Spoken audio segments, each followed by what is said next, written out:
You ask Tiger to solve. This deals with linear equations with one unknown. The final result is x equals -8. Let's solve it step by step. Simplify the expression. Expand the parentheses. Multiply the coefficients. Simplify the arithmetic.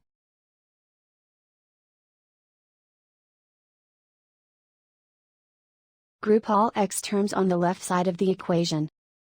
Subtract 12x from both sides. Simplify the arithmetic.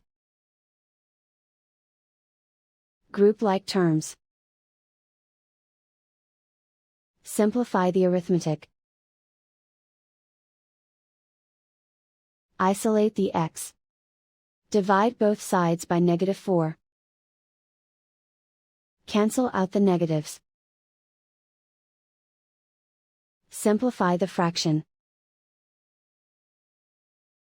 Simplify the arithmetic. Find the greatest common factor of the numerator and denominator. Factor out and cancel the greatest common factor. And so the final result is x equals -8.